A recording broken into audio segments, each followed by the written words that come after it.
Hello, New Wave of British Heavy Metal.com here today. It's the 5th of October 2024.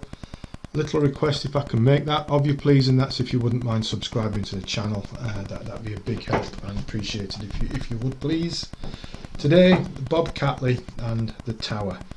Now this is Bob's debut solo album, which was originally issued back in 1998, and it's just had a reissue with some revised artwork. You see there, you can guess who that is before I tell you, can you? Of course you can.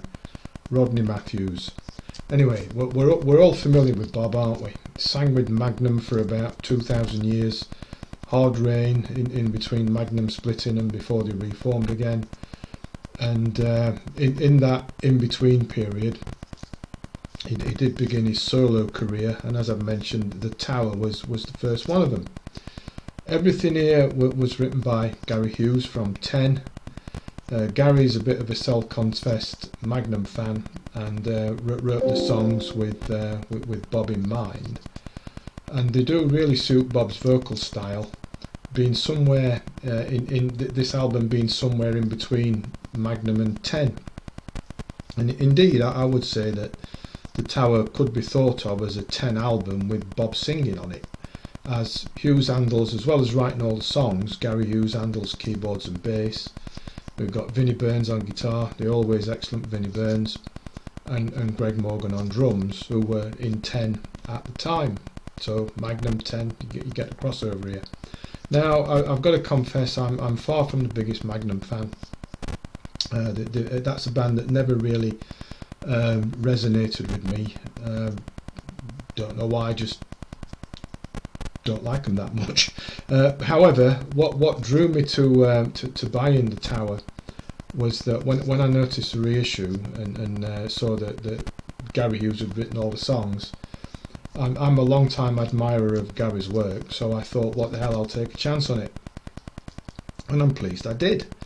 There's a bit of everything going on here, generally hook-laden, melodic-ish, hardish rock, Bob's unmistakable voice, and plenty of variety in the songwriting as it goes from that classic hardish melodic rock to include along the way we've got some symphonic bits and some proggy bits and some folksy bits as well, all which are typically Gary Hughes.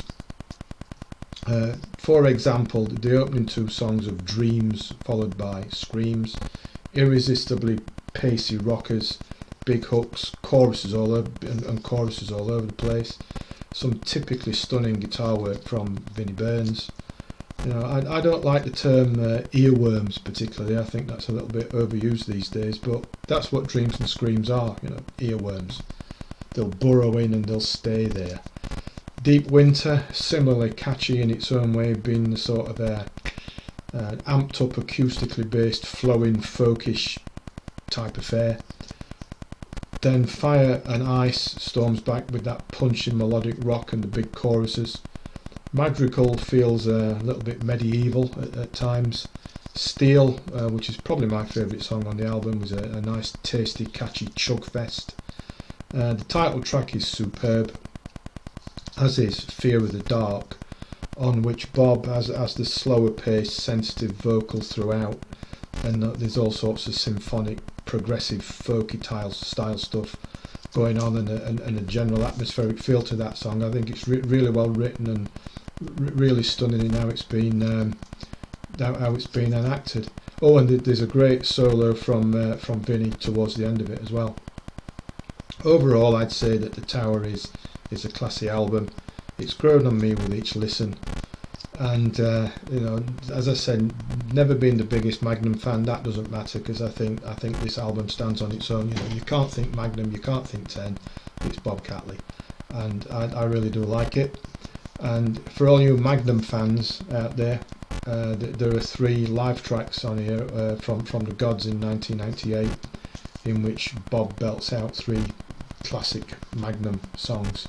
So that's Bob Catley and The Tower, say his debut solo from 1998, reissued with that lovely new artwork from Rodney Matthews. Classy stuff. I like it. Perhaps you will. I'll put a link to it in the description on Amazon so that you can go there. Various formats available. Please do subscribe to the channel before you go, because that would be marvellous.